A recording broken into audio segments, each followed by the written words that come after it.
If you want to achieve something in life and have ambition to achieve something, you need to be prepared to make sacrifices, sometimes big ones, sometimes smaller ones, and you have to be prepared to work hard and be consistent.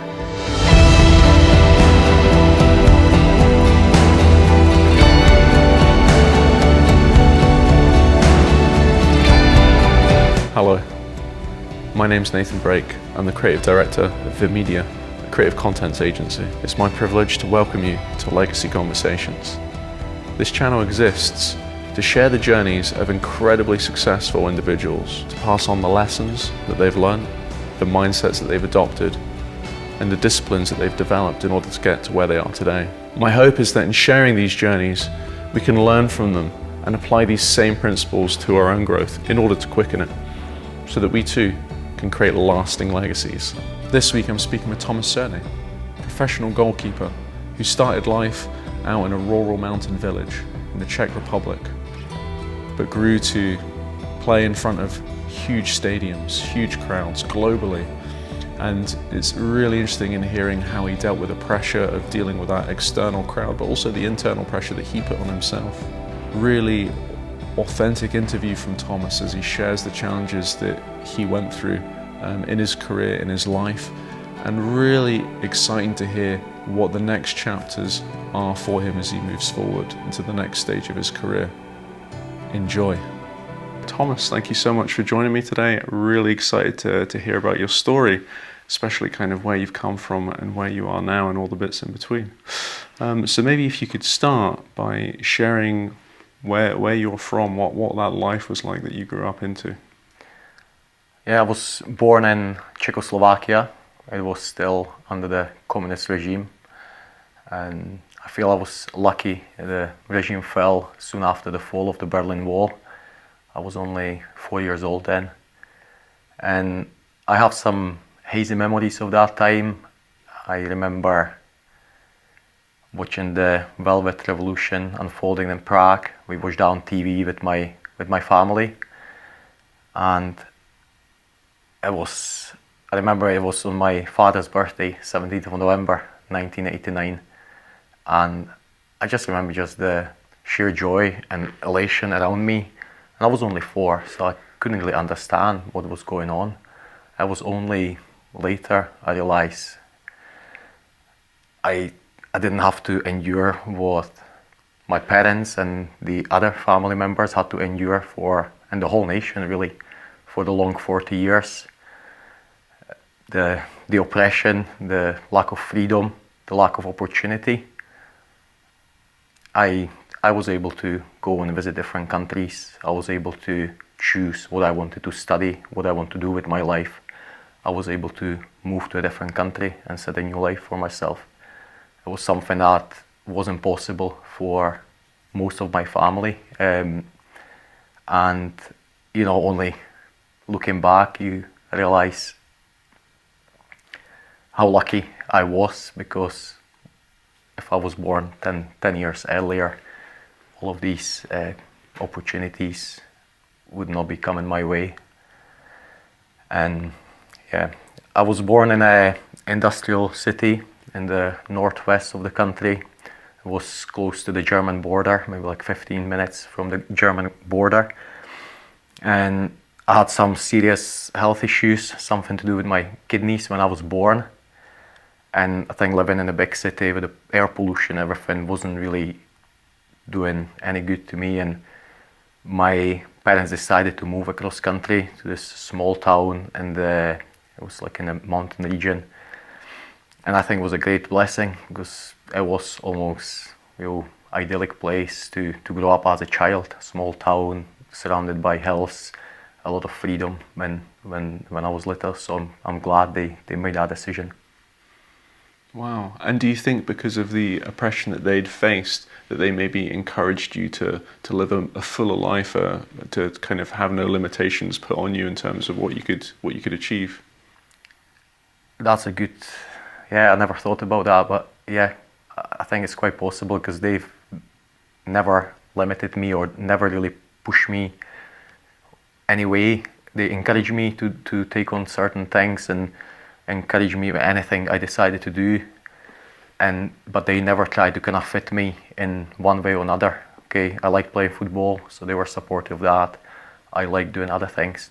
They were supportive of that as well. And maybe it has something to do with the fact that they didn't have the opportunities, too many opportunities to choose. Everything was kind of lined up for them by just the way things were set up during that regime.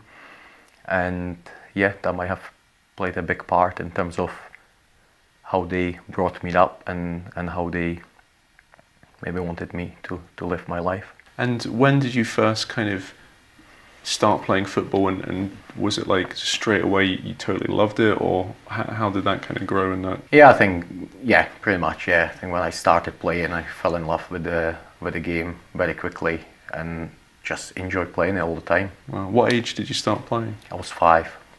5? Wow. Could you even like, did you know what the positions were or the game or anything like that, or? Yeah, well, I watched a lot of football on telly with my dad. My dad was a big football fan, and he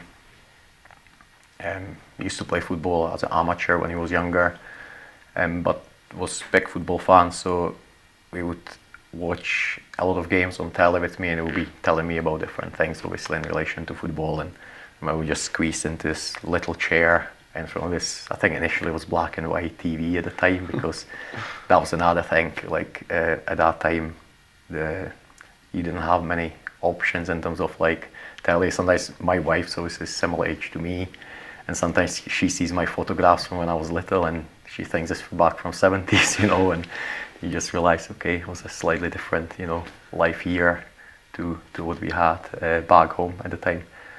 Wow. But yeah, I love football straight away. And did you think this is what I want to do? Definitely not as a job, no. I never had the ambition to become a professional football player. I had dreams about it, of course, because I would have loved to do that, but I never quite thought it was possible for me to do that. Growing up in a small town in the middle of nowhere, nobody's ever before become a professional athlete or not anywhere near that. And so I did not think it was something that could be done. So I just play football a lot with my friends on the local pitch and just enjoy the game. What was it like for you when you got the opportunity to join the youth academy? Well, first of all, it was quite exciting because the team I was joining had one of the best academies in the country. They produced a lot of good players for the first team, for the Czech national team. Some of the players end up playing for the biggest clubs in Europe at the time, and so it felt like a next big step towards achieving my dream of becoming a professional football player. But at the same time, it was really hard. I was only 14. I was very close to my family. I had a group of my best friends. We were hanging out all the time together. And then suddenly I had to leave it all behind and move from a small town into a big city. And I was homesick. I really struggled the first few months. I think I was crying a lot. I missed home. I wanted to go home. I remember one occasion I just left middle of the week and jumped on the train and went home, and I said to my mum and dad I was not going back. And I think we kind of thought things through, and they were kind of good about it because they didn't push me on, no chance, you have to go back.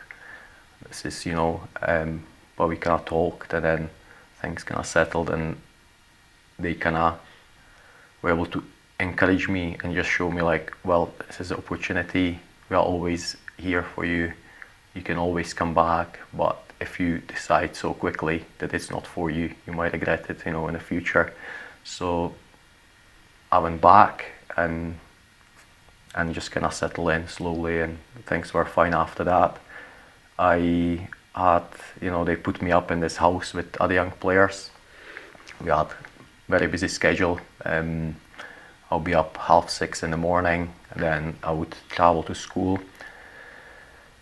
I was in school until 3, then make my way back to the training ground for training at 4 o'clock, train until 6, then go back to the house, made some dinner, and then some nights I would have to study and catch up things for school. Sometimes we would just hang out with the other young players there and then just go to bed quite early. And that was, day after day for a few years. And because we were training 5 times a week, had the games on Sunday, so didn't have too many opportunities to go back home. But my mum and dad would try to visit me as often as they could. And I think looking back, it might seem quite tough on a 14-year-old to do all that, but I feel it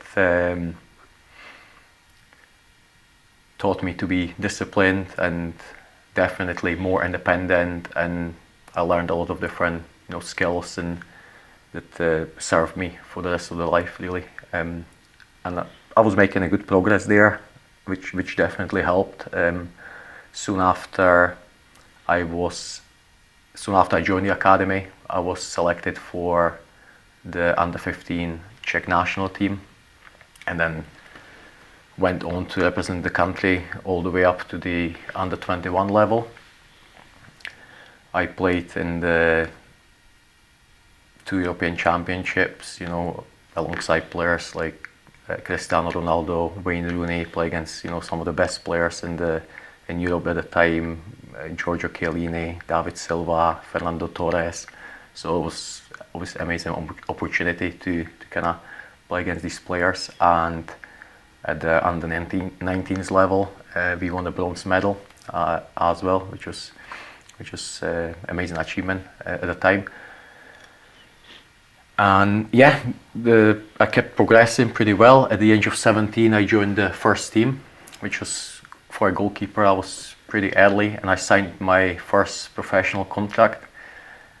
So the dream, in a way, came through at that point, and I almost felt like all the sacrifices and the hard work I put in over the 3 years sort of paid off. It's interesting just having a thought about the cost of a dream, like how we can all look to a dream and be really inspired and want that, but actually the cost to get there, that sacrifice and being away from family, from friends, that sounds full on, but as you say, the kind of disciplines that you learn in that time are still with you here today. Yeah, and I believe that if you want to achieve something in life and have ambition to achieve something, you need to be prepared to make sacrifices, sometimes big ones, sometimes smaller ones, and you have to be prepared to work hard and be consistent. And I had to do it at quite young age. Sometimes you might need to do it later in life, but I think success doesn't come easy. It doesn't come easy in a professional sport, and you need to be prepared to work hard and sacrifice things. If not hard. So a lot of times you have friends going away for a weekend and doing different things I wasn't able to do. People are going on holidays when we had pre-season training and stuff like that. It's a part of that journey, and you have to accept that, and also take joy from that kind of day-to-day striving towards improvement and striving to achieve something, and you just take pleasure and enjoy from that at times. Yeah. What do you think were the main kind of factors that helped you to stay there and be like, no, I'm going to stay despite the fact it's so hard? It's the love for the game. When I was younger, I just loved playing football, so you just want to do that every day. Partially was, I think coming from a small town, having that motivation to progress and better yourself, because what was the other option? If I don't make it in football, if I don't educate myself and achieve something that way, I'll probably go back and live a different sort of life.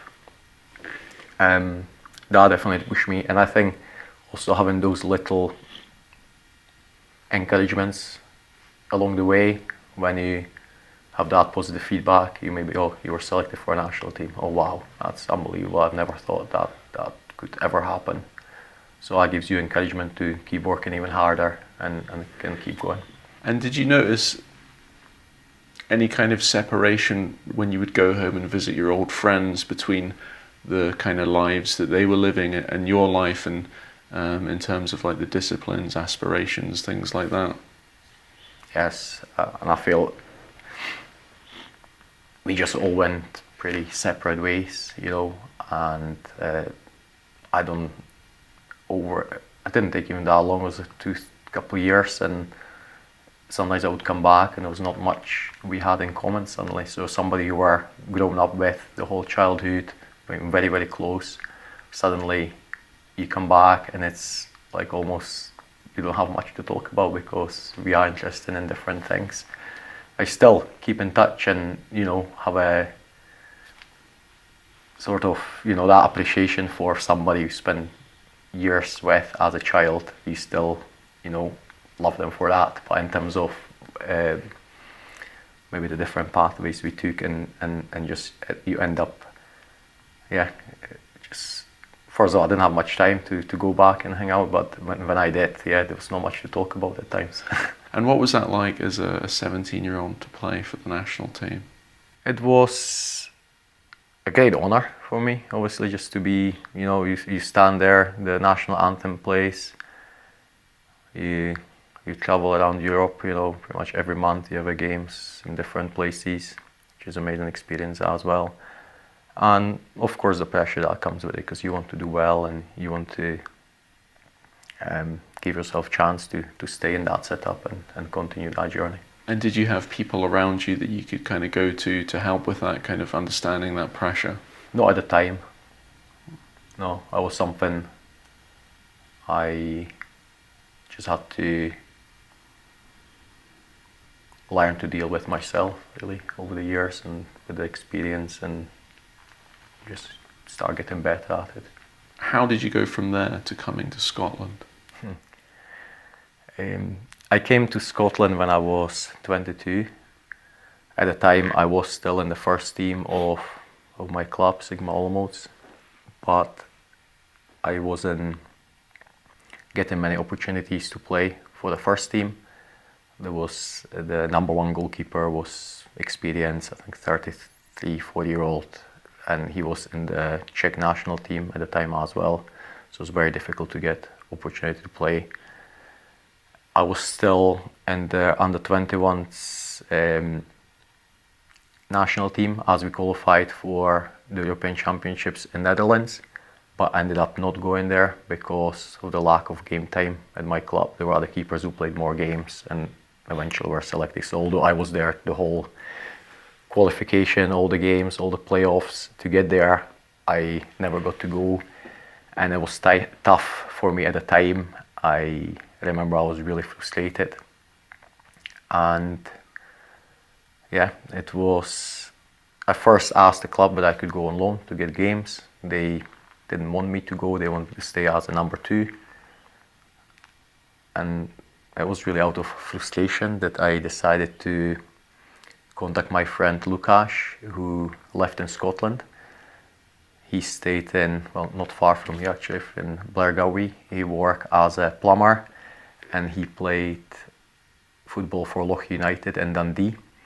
And he said, you know, I could come over and stay with them and he would try and help me to find a club here. So I went back to the chairman of the club and told him about the plan I had. I just said I need to get away, just get a fresh start and try to play some games elsewhere. He said no again, and I think that was the first time I really considered just giving it all up and go back to uni and do my master's degrees. I've just finished my undergraduate degree and I thought, well, this is not working, I'll just go and focus on my education. And when I said that to the chairman, and he could tell I was very serious about that, and obviously didn't want to lose an asset he could potentially sell later on, he agreed that I could go, and if I found a club, they will let me go on a 6-month loan. So with that sort of agreement, I made some DVDs on my computer, I packed a few things in my bag, and I spoke with my mum and dad, and I said to them, I'm away, I'm going to Scotland, but I'm planning to go for 6 months and I'll be home for Christmas. And what is it, 17 years later, here I am. And yeah, and I arrived here on Friday, I think it was kind of late July, back in 2007.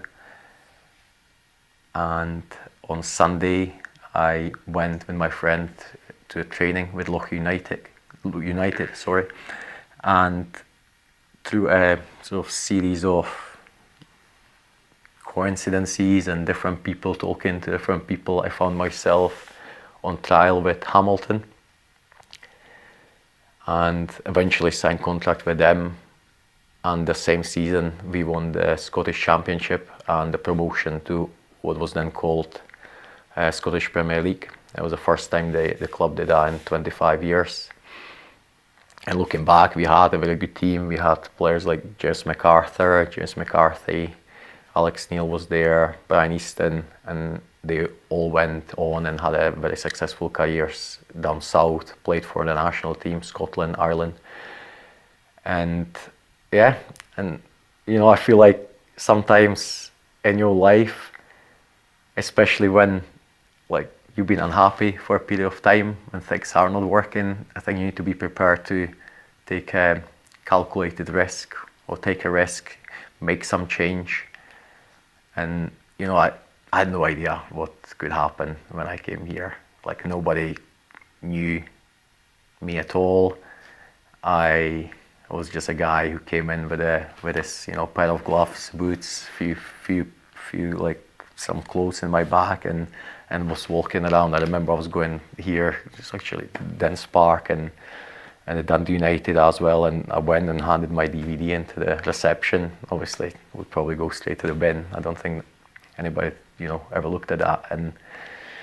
But you know, anything could have happened. I could have ended up, you know, doing any job, because I was prepared to stay here for the 6 months. I was not going back. And sometimes we joked with my friend that you might end up picking strawberries here in Perthshire, and so I can use my hands properly. But at the end, it was the best decision I could have made. It completely restarted my career and has given me a great opportunity, and it was exactly what I needed at the time. Did it kind of, trying to imagine, like, would that take a hit on your ego, going from like playing national level, big team, traveling Europe, and then coming to Scotland and no one knows you and you're trying to like hand out your DVDs and things? I think it actually helped me. I think it freed me. I just felt like, you know, nobody knows me here. It doesn't matter. I can just go and play. If it doesn't work, I'll just go back home. Nobody will know how I played here or anything like that. It was very kind of almost like made me enjoy football again, because I think I was at that stage where it didn't bring me much joy, and it was like that for maybe a couple of years at that point, and I didn't see path forward at the time. And coming over here, it just completely freed me as a person, I think. And it was to do with nobody knew me here. I had nothing to lose at all. I could just go back to the basics, just going out and play my football. And yeah, so it was a real blessing in that way, because, and also that kind of all new life experience, just living in a different country. I hardly spoke any English. I had German in school, so my English was very poor when I first moved here. And just again, that challenge of learning a new language, the challenge of just, you know, living in a different country. It just gave me a big boost, and yeah, had a massive impact on the rest of my life. That's amazing. Wow. It sounds quite a strange environment to be in, where you're doing what you love, but then you start to not enjoy it. And also at the same time, you're completely controlled by other people, despite the fact you want to do these other things. And you mentioned the kind of frustration. How did you kind of try and deal with that, or kind of bargain that to make sure that you didn't just like lose everything? Yeah, it can be frustrating, especially you are a young player. All you're doing is you're trying to work hard, better yourself. When it comes into the stage when you have agents getting involved, you have a contract. So I had a 3-year contract at my club in the Czech Republic, and you cannot rely on other people making decisions for you. And I think because I was so desperate at the time and almost felt like I didn't have much to lose, I was then able to go back and I say, well, if you don't let me do this, I will just quit altogether, and then you have nothing. You know, you maybe invested in me over the last 4 or 5 years to develop me to where I am now. But if I cannot do, I need to do something different. I need to leave for a period of time to give myself an opportunity to grow. And I think with that, they then agreed for me to go. But a lot of other players will be, you know, in a situation where it is dictated by other people, where they go to play on loan, what's their next step, you know. Very interesting. And then, so how did your career progress in Scotland from Hamilton? Yeah, so I spent, obviously after winning the Scottish Championship with Accies, we got our promotion to the Premiership football. I had a very good 3 seasons at that level with them, and I remember first season I kept, I think, 6 clean sheets in 1 month, and I was player of the month for the whole league, which doesn't happen very often from a club like Hamilton. So it was great, and yeah, I was doing well. Hamilton ended up paying their record transfer fee for me. They paid over, I think it was £200,000 to buy me out of my contract in the Czech Republic. And so altogether I spent 5 seasons with Hamilton before moving to CSKA Sofia, which was Bulgaria's biggest and most successful club. You know, they produce players like Dimitar Berbatov, Stelian Petrov, Christos Stoichkov, of course, who for a period of time when I was there was my head coach. And in terms of football, I played, you know, I spent 2 seasons in Bulgaria. I played close to 60 games, so played majority of the matches, kept over 30 clean sheets, so that's something that doesn't happen very often, but it was because the team was strong and we were doing well. So quite a good return in that respect, but also really interesting 2 years living in Bulgaria, and me and my wife Laura really enjoyed our time there and fell in love with the country, and we have been back several times since then, made some good friends there as well, so it was very good experience overall. Yeah, after 2 years there I moved to Ergotelis FC, which was a club in Greece on the island of Crete. It was at times quite difficult because the club had some financial difficulties. They were not paying the players, and I had to cut my two-year contract short, and we only ended up spending there 6 months. But still, you know, having the opportunity to play in the Greek Super League against, you know, big teams, Olympiacos, Panathinaikos, and just living 6 months on a beautiful Greek island. We also had the Italian legend Gennaro Gattuso coming to our house frequently to make dinner, basically, because he was the manager of the other team on the island, Ofi Crete, and his assistant manager Luigi was our next door neighbor, and our house had this like lovely barbecue house next to it, so we all meet there. And then I remember Gennaro would bring steaks and nice red wine, and he would cook dinner for everybody, and we got to hang out with him. So yeah, it was difficult in terms of the way the club was run, but still have some good memories of that time, and I really enjoyed living in that climate and environment. And then we had to kind of move back to Scotland. My wife was 7 months pregnant. I was going to end my contract because I wasn't getting paid, so we moved back to Scotland, and soon after I moved to Hibs.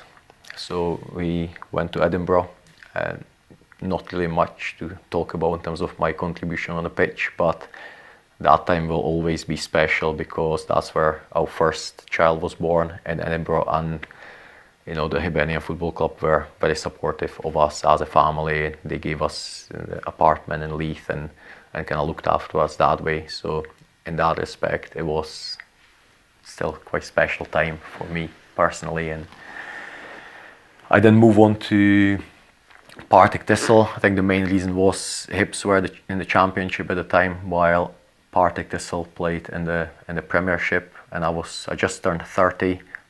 Felt I was kind of top of my, I felt good physically, or they had quite a lot of experience behind me as a goalkeeper. So I wanted to play the highest level I could at the time. So I decided when the opportunity came to move across to Glasgow, and there's only one team in Glasgow, and for me that's Partick Thistle. I had some amazing highs over the 3 seasons, some big lows as well. And they often say the people make Glasgow, and I think that's certainly true for the Partick Thistle Football Club. I met so many amazing people there, made some friends for life, and always happy to return to Fairhill. And it was mostly a very positive experience for me. And my last club was Aberdeen. It came at a time when I struggled mentally. It was after the relegation with Partick Thistle. I was at a point where I was thinking about retiring then. I couldn't quite imagine going out there and play football again, and had a few job interviews lined up. And Derek McInnes called me one day out of the blue and asked me if I would come up to Aberdeen to do the medical. And they had a Europa League game next day against Burnley up at Pittodrie. So I was going from preparing for a job interview in the gym to being on the bench in front of the sellout crowd at Pittodrie in the Europa League, and travelling with them down to England next week. And it was a real blessing that this opportunity came at a time, and it gave me another 3 years of professional football. It gave me the opportunity to be part of cup finals, to be part of European football, and importantly, as a family, we found our home in Aberdeen after many years of moving countries and moving cities, countless different houses and apartments. I think we moved the house about 13 times in 11 years with my wife, and I think when we got up to Aberdeen, just kind of felt right time to settle down and just stay somewhere long term, and that's where we are. Wow, what a journey. Yeah, that was really amazing just to be part of that club, because it's a big club, a great history, amazing fan base, and just really honored to spend my last 3 years of my professional career with a club like Aberdeen, and I'm still involved there, and just happy that's happened that way. Yeah, I mean, how integrated do you get when you move to a new country with like getting involved with the cultures and understanding how things do, or do you kind of want to just you're there for the job and that's that? No, I feel that's one aspect of my career that I probably loved most, like having the opportunity to live in different countries and just learn about different cultures, learn new languages. It's, I always loved traveling and visiting different places, learning how people lived elsewhere. And if you then have the opportunity to actually live there for a period of time, whether it's 2 years, whether it's 6 months, you get to know the place and the people much more. And yeah, so I really enjoy that aspect. When I was in school, I remember there was a quote from the first Czech president, Tomáš Černý, and it went, kolik jazyků umíš, tolikrát si člověkem. And that can be very, very loosely translated as, you live as many lives, as many languages you speak. something along those ways. And I remember it kind of stuck with me in school because it was mentioned quite often, especially if you had a German class or something like that. It would be mentioned quite a lot. And I feel then when the opportunity came to learn a new language, I really embraced it. I really want to get the most out of it. So see, when I first came here, my priority was to try to work on my English and learn how to speak English. And later on, I learned Spanish, learned Bulgarian to a good level in my time there, and always trying to improve those language skills and learn new languages. And I feel that quote kind of was true for me, because I feel like with every new language I learned, it just opened like a new world of opportunities, like more movies to watch, different books you could read in that language, and also having conversations with people in their own language kind of makes you appreciate the whole culture. It makes you understand better how people live in different places, and it's certainly enriched my life greatly, and in many ways it came as a result of me having the opportunity to move and live in different places throughout my career. Do you feel that you learn a lot about yourself in doing those kind of big moves and stretching yourself, coming into new environments?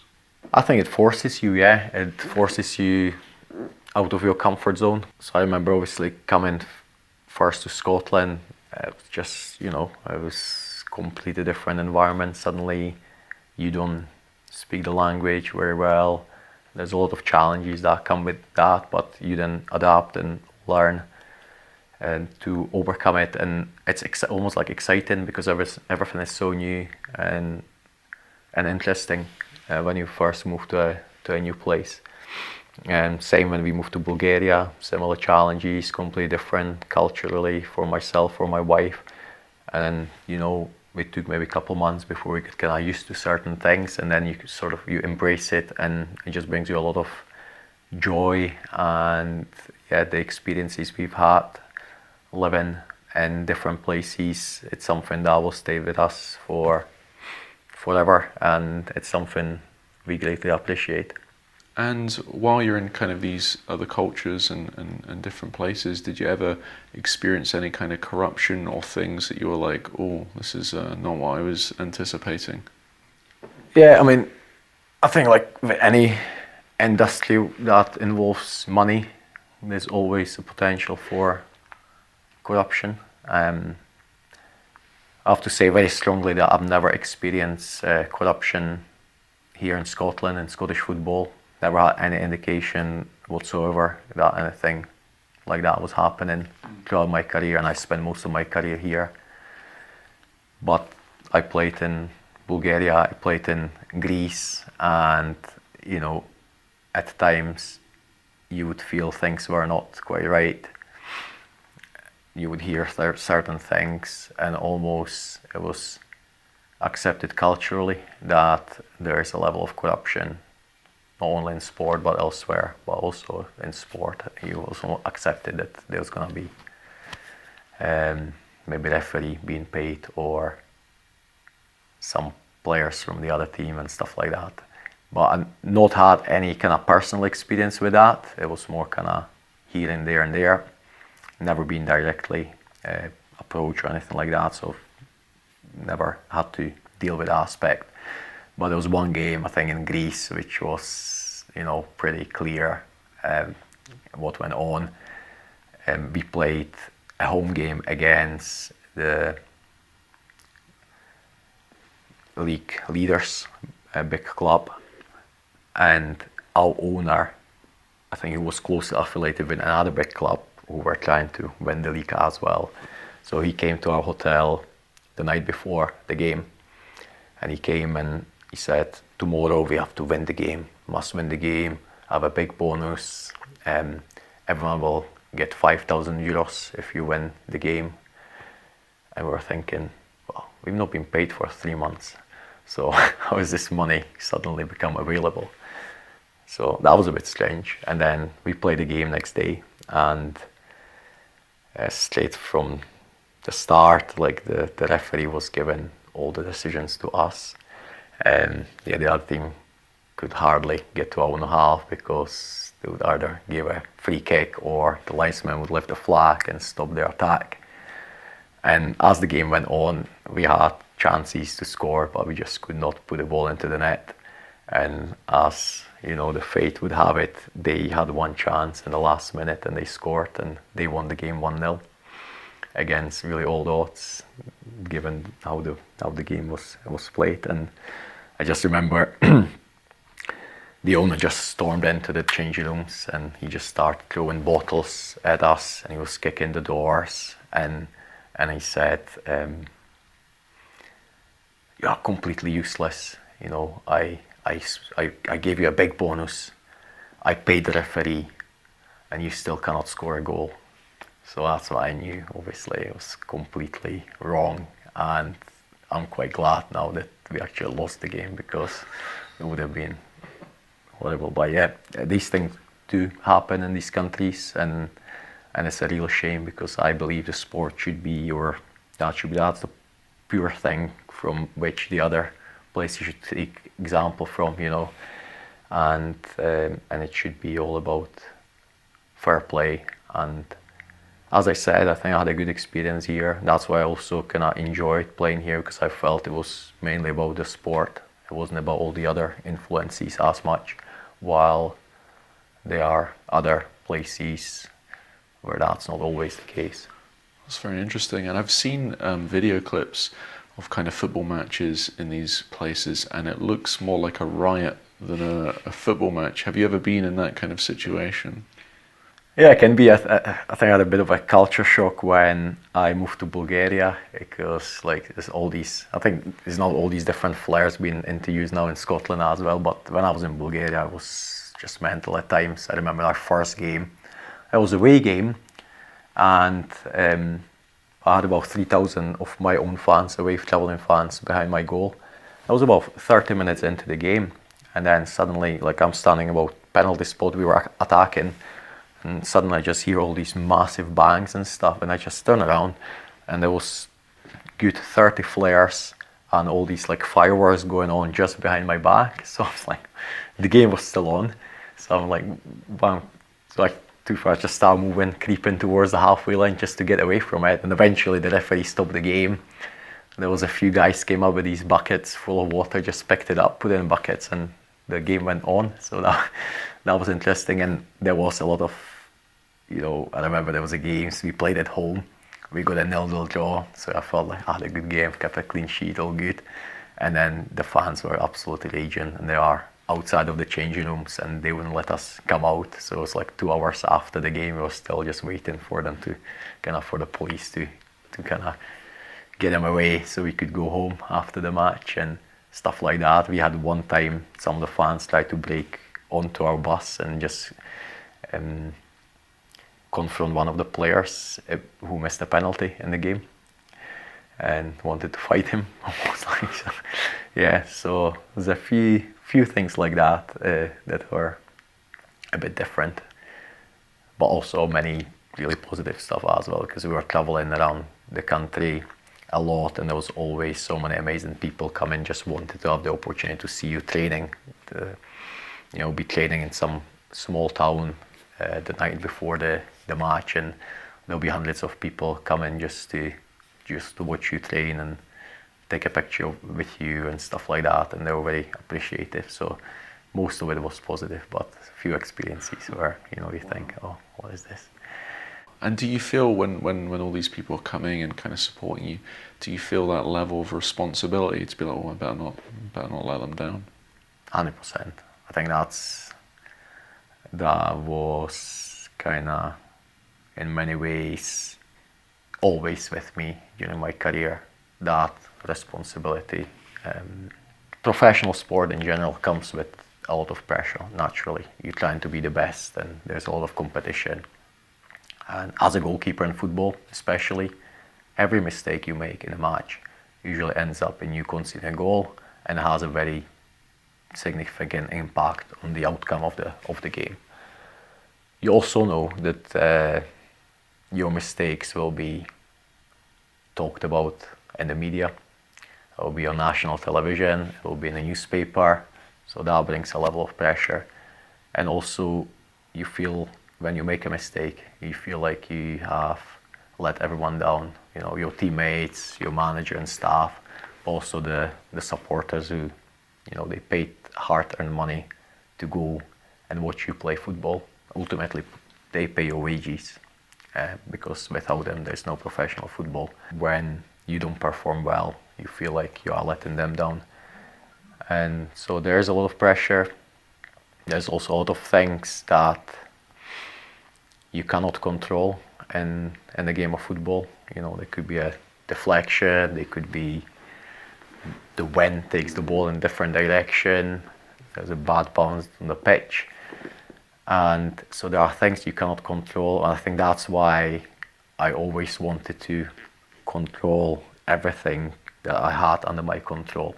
So my preparation for the game was quite, you know, strict in many ways, in terms of my diet, in terms of my sleep. I would control how much I slept, how much, you know, what I did during the day, the activities I would be doing in the few days running up to the match. In terms of the training, just making sure I've ticked all the boxes, done everything I needed to do before the game. You know, your recovery and stuff like that. So just all these things, mental kind of aspect of the game, just to make sure you're going into the game and with the right mindset, just using different techniques and reading different books about it and just trying to kind of improve that, just to basically give yourself best chance when you go out and try to perform your best. And I think at times it was, you know, exhausting. It probably taken a lot out of me sometimes, and I feel at times I maybe didn't enjoy that kind of day-to-day life as much as I could have, and sometimes I didn't give, like in terms of the relationship, sometimes I wasn't always there the way I would have liked to be, because I was so focused on performing on Saturday and didn't want to let anyone down. And that pressure always kind of pushed me to be very, very much in that sort of mindset that, you know, the most important thing in life is that game on Saturday, and then every single day that is before that, it has to evolve around that whole preparation. It's interesting that you kind of made that decision to completely control what you could actually control and kind of get quite focused on that. Did that make it hard for, I'm thinking in terms of your kind of family life, with that kind of focus on the game and everything else kind of second to that? Was that kind of a challenge? I think it was, yeah, in many ways, because I think there were times where I probably put that first, when I maybe should have prioritized, you know, my wife. And the example would be, obviously we had a newborn baby, and I'll be, you know, I'll be up to my wife to, you know, get up throughout the night and stuff like that, because I had a game on Saturday. I had to train well, you know, Monday, Tuesday, you know, just if I didn't sleep well, I went to the training, my training would suffer. As a result, I wouldn't be ready for the game. As a result, I might not play well in the game. As a result, I might not play next week, and I might not get a new contract. That was always in my head that way, and wasn't quite able to distance myself from it. And sometimes looking back, I wish I was a little bit more chilled and had a bit more balance kind of approach to it at times, because I think over the years putting that pressure just kind of caught up with me a little bit, and wasn't always the best. So I think my lesson from that would be, just try to find a bit more balance. Just don't, you know, absolutely you need to make sure you are ready and prepared to perform well, but there's also, I think, better ways to go about it than the ways I have done sometimes, you know. So I could have done a better job there, I think. And is there quite a toll on your body, not only physically, but also, as you've kind of touched on, mentally, to to be an athlete at a high standard? I think it can be, and obviously everyday training. I was a goalkeeper, so there's a lot of repetitive movement. There's a lot of impact. You are hitting the ground, so many times every day. So it can take its toll. I think I was relatively lucky because I had a few serious injuries throughout. I played for 19 years professionally, and I had, I broke my cheekbone when I was 17. Then I had a shoulder operation when I was 27, and then at the age of 36, I required like a minor knee surgery, which then was probably the main contributing factor to me deciding to retire at that point. But in between then, I was, keeping quite fit. I didn't have any kind of recurring injuries that would kind of keep you out of the team, and it's this kind of in and out, which can be very difficult as a goalkeeper because you work really hard to earn that number one spot in the team, and then you get injured, somebody else comes in, they might be doing well, and you might be waiting a long time for that opportunity. So I think with that, I was quite lucky that I was able to play consistently, and then managed to play over 400 games in the professional football.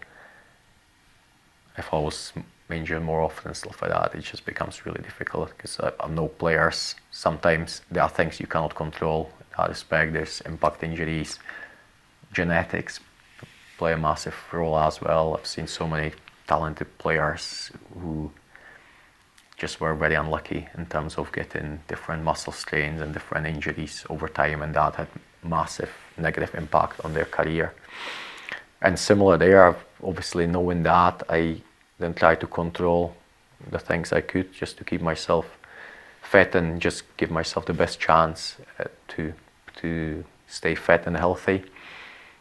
Also the fact that over the years in the different clubs you work with so many different doctors, sports scientists, physios, I always try to have regular conversations with them just to learn as much as I could from them, and what are the things I can do. So what I can do for recovery, what is the best thing I can do for recovery, what can I do for strengthening my muscles to protect my knees and other joints and stuff like that. And so as a result, I think I've learned a lot about how my body functions, how can I keep myself healthy and fit. And for me personally, I think the football career overall had probably a positive impact on my overall health and fitness and how I feel. I'm 39 now. I feel probably the best I've felt in my whole life. All those little aches and pains that I experienced when I was training daily, they just kind of slowly disappeared after I stopped playing. And I know now how to keep myself in a good shape, how to eat well, how to sleep well, what things I need to do to feel good physically and mentally. And I think in many ways that's a result of that long experience and working with so many good people over the years. And yeah, I know players who retire and do struggle, they have issues, health issues because of what they've gone through in sport. But I think I've been fortunate there because I feel it's actually helped me to be healthy physically. That's really good. As you kind of progressed throughout your career, you've mentioned that you kind of suffered with depression. How did that kind of show up for you? It was a very difficult time. I think what made it almost more difficult was the fact that I couldn't put my finger on why I was feeling the way I was feeling. I played Premiership football every week. I had a beautiful and very competent wife. We just had our first child, moved to a new house. From the outside looking in, everything seemed perfect. But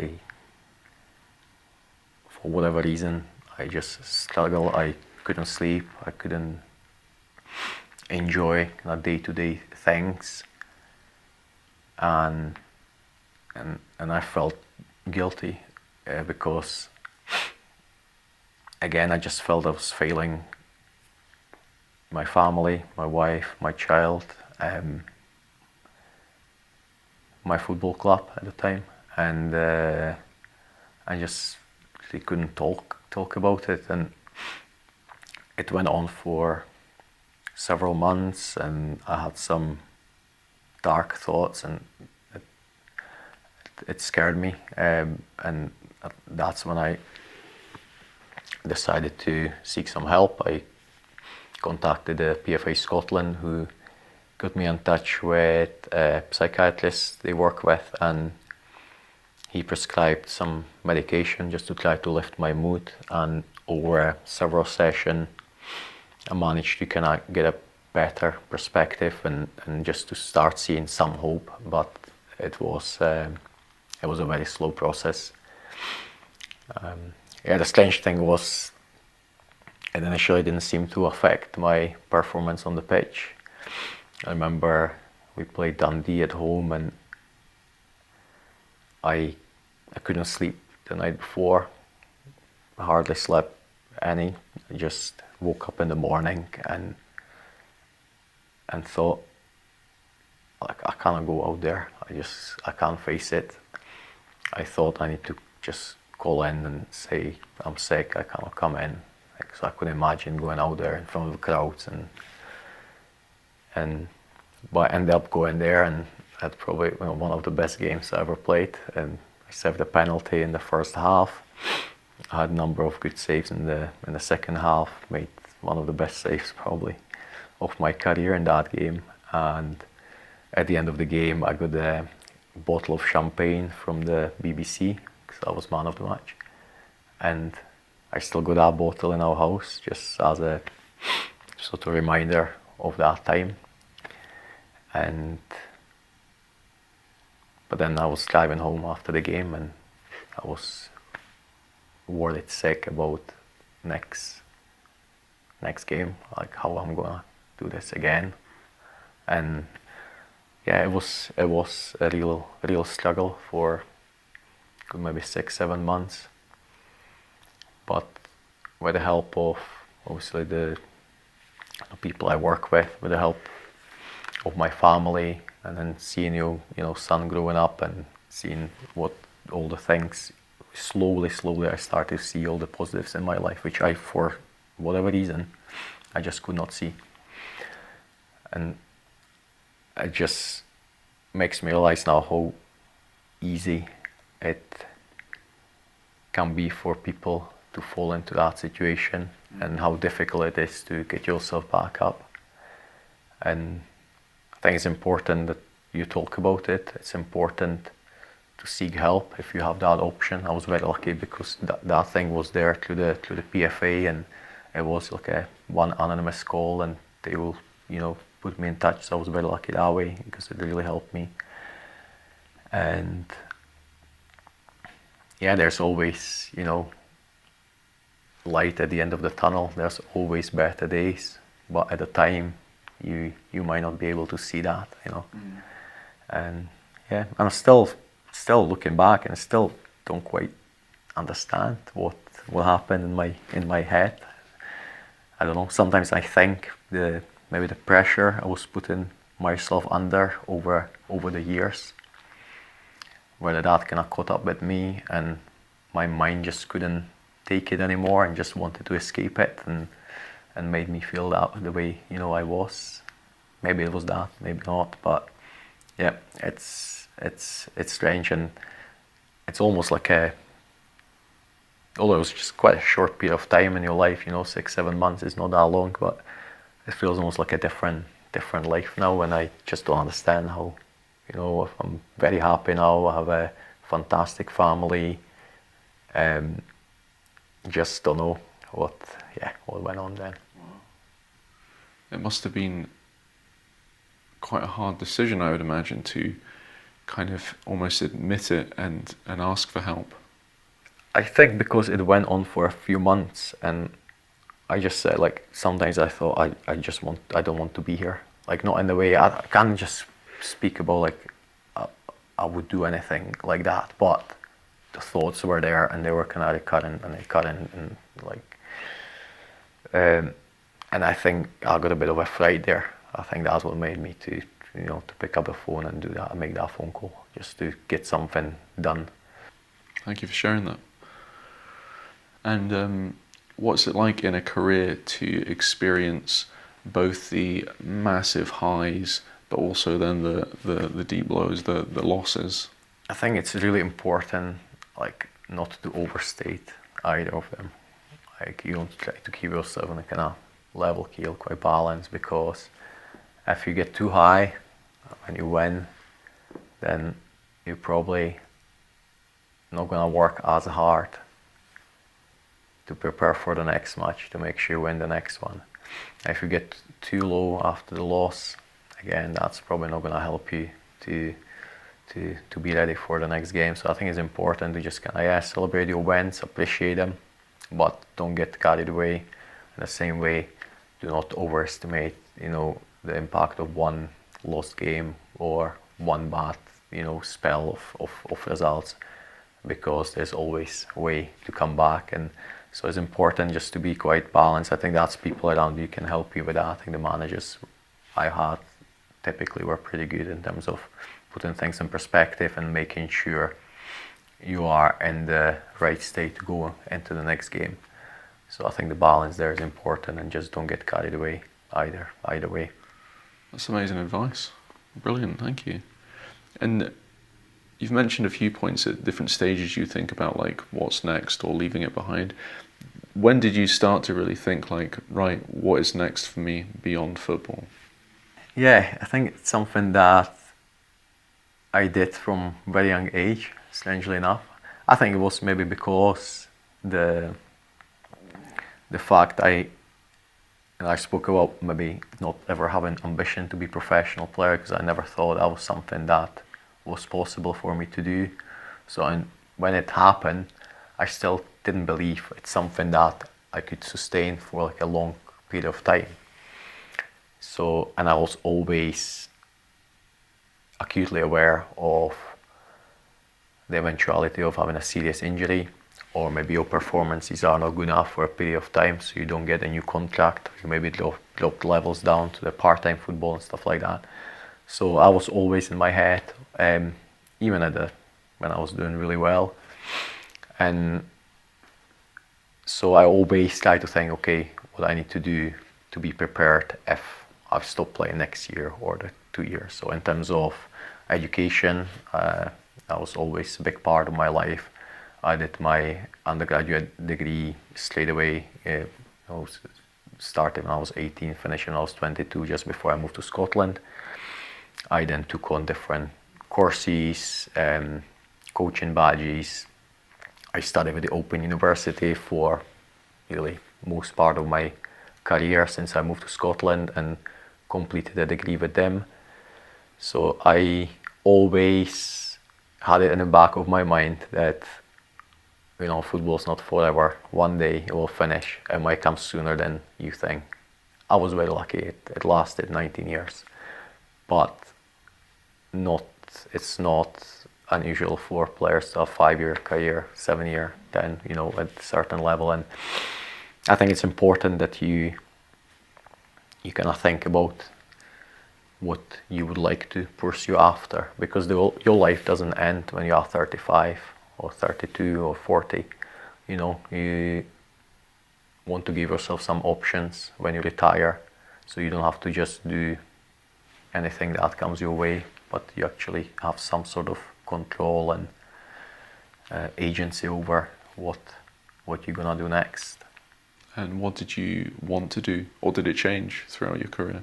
There was a few things. I was coming back to, I think, teaching. I think I was interested in becoming a teacher since, I remember when I was 18, I applied for the teaching course at the university. It was for geography and physical education. I got in, but then it wasn't really compatible with the full-time football I was doing. So I ended up studying the sports science and sports management degree instead, which was sort of manageable. And so that was the first kind of thing I thought, okay, that could be it, that's something I want to do. But also in my life, I had a few teachers who had a massive impact on me, helped me immensely to maybe prepare for entry exam somewhere, or maybe gave me a bit of advice what I need to do next. And it had like a big impact on my life in terms of my education, but also other aspects of my life. And I felt it would be amazing to have the opportunity to have similar impact on young people as well. So the last few years of my career, I started looking more closely into what is required to becoming a teacher in Scotland. So I need to do my higher English, because that's something I was able to do when I was younger in the Czech Republic. But so I did my higher English, I did my maths, and I needed some work experience in a Scottish school. So I went around a couple of schools in Aberdeen just to get work experience. And before I was able to apply for the postgraduate diploma in education, and I completed that straight after I retired. And yeah, I've been in teaching for the last, it's my third year as a teacher. That's amazing. And is it what you hoped it would be? In many ways it is. In many ways it is not. So there's obviously always different challenges in different aspects of life, but overall it's something I enjoy. I feel I'm very much at the start of that journey, of that career. I still got so much to learn going forward.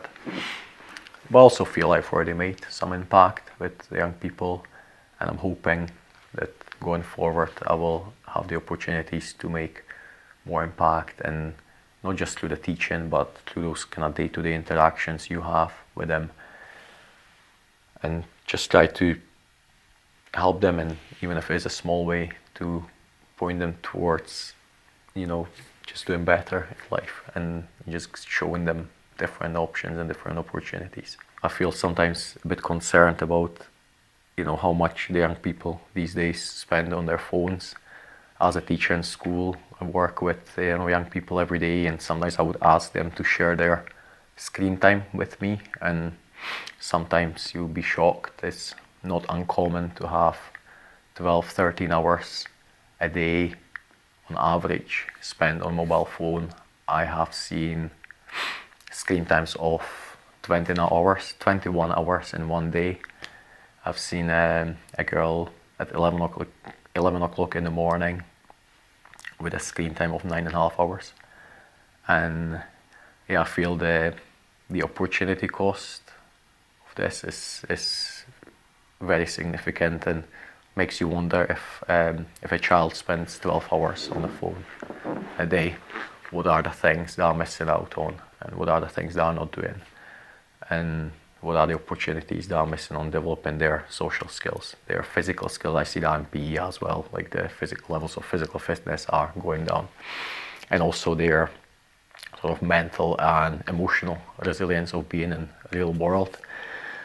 And I think you can see that now with some of the data emerging in terms of the impacts on mental health and amongst young people, and a lot of it seems to be correlating with the introduction of mobile phones and widespread internet networks. And yeah, it's something that I feel a bit concerned about, and something as a society I think we should be talking about more, and trying to address it in a way that's appropriate, and so we don't have a whole generation missing on so much in their life when they are at that stage, when their brain is developing, when they are very vulnerable in many ways, and they are exposed maybe to things that they shouldn't be. And I just wonder how's that gonna impact so many lives potentially. Yeah, man, that is shocking to hear those kind of stats of that amount of screen time. It's crazy. Wow, that's good that it's something you want to draw attention to. Definitely, that's great. I'd love to, yeah. Out of all the different people that you've said that have had an impact on your life, has there been any piece of advice that has kind of resonated with you and kind of always been with you? I think one probably is just, in many ways, just be yourself. We hear that from my parents, just don't pretend to be someone else, be yourself and be the best sort of version of you can be. And I think that's something I'll always try it, and that process is almost like never ending. You always have so many things. So it's funny how much you realize how incapable you are in many ways in different areas of your lives, and how much you can always learn. So I think that's something that kind of has a big impact on me, because I'm always looking at the ways to get better at different things. Sometimes to the detriment of having a bit of a peace of mind at times, because you always feel like you're never almost satisfied or happy with where you are. So I think that's something I have tried to work on, just to try to improve, but go into it from a place of sort of peace and being happy. Look what I've already have and already achieved, and appreciate that, and at the same time look at the ways, okay, how can we get better in certain areas of life where I know I can do much better than what I'm doing at the moment. Amazing. That is really good advice, really good. And how do you go about kind of setting goals for yourself? Well, my goal setting has evolved quite a lot, I think, over the years. When I was younger, it would be very much subconscious process. I would maybe dream about something, or think about in my head. I would just think about things I maybe would like to achieve or would like to do. And sometimes, it would happen. Sometimes it didn't happen. But as I became older and read a few things on, different aspects of sports psychology and goal setting, that whole process has become much more formal. I would now think much more carefully about the things I want to achieve and the things I want to do. I make sure I write them down, and I'll have goals for different parts and areas of my life. Your professional career, your family, your relationships, and stuff like that. So I would have it a bit more formal. Make sure I write everything down, and then try to think about, okay, what is the process here? So what steps I need to take to then get me to that goal I want to achieve. And goals for me personally, again, everyone is different. We all are different personalities and stuff like that. But for me personally, having goals and having something to strive for, I feel it just gives me more meaning in my life and more satisfactions when I am meeting those little targets and milestones throughout, rather than just leaving it to a chance. So as you've kind of developed and grown, you've taken a more interest on empathy. Can you kind of share that journey with us, please? Well, in many ways, I think I learned a lot about empathy and compassion from my wife Laura. She's always been a person who was, just kind of always looking after other people. She loves animals and just would do anything really for them. And when we lived in Bulgaria, she would go out every morning before her work, and she would look after several dogs in our neighborhood. She would go out and feed them first thing in the morning, make sure they were all right. After her work, she would go out again, do the same. And one day, one of the dogs disappeared from the street, and she got really worried and just went on this investigation in a foreign country, couldn't really speak the language, but managed somehow to find out that the dog was taken to a shelter outside of the city somewhere. So we managed to locate it and went there to see where he was, and the conditions were horrific, and so we decided to adopt him, managed to get him out, and he came to Greece with us, and then spent the last few years of his life in Scotland. His name was Mikey, and she did loads of stuff like that, rescued cats and rehomed them, and we set up a little charity to raise funds for this little, it was a lady we befriended, and she was looking after disabled dogs who couldn't survive on the street, so she had them almost like in her home, in the back garden, and she was looking after them constantly, and so we tried to help with that, and and I feel it taught me a lot about, you know, myself and about the importance of helping others. I also remember she chaperoned 7 animals from Crete when she was 7 months pregnant, so all the way from Crete to back to the UK, just to help in another local charity there. So we did a lot of things like that over the years, just trying to help. And I think it's important because even on a purely selfish, you know, basis, if you help others, you realize that you know, you're actually very how lucky you are to be where you are, and through the process you can do a lot of good, and you can lift people or other, you know, animals or whatever you decide to get yourself involved in, and I think it's really important that we help each other in a society in whatever small way you can. And I think there's a quote: among the big things that we cannot do and the little things we won't do, the danger is that we do nothing.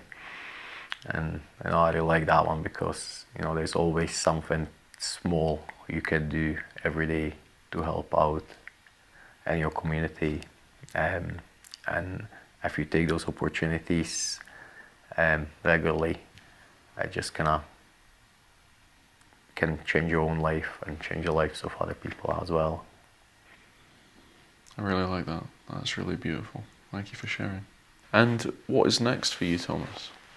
I feel, you know, the main focus at the moment is, I think, my family, because I have 2 young children. I have a boy who is 9, Luca, and Ellie is 5, and I just want to be there for them as much as I can. I feel like I owe a lot to my wife Laura, because over the years she have given me an immense support.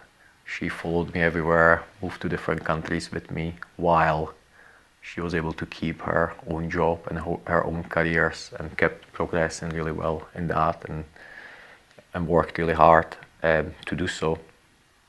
And many times she was there for me more than I was there for her, and I think now it's the time that I'm there for her, and I just allow her to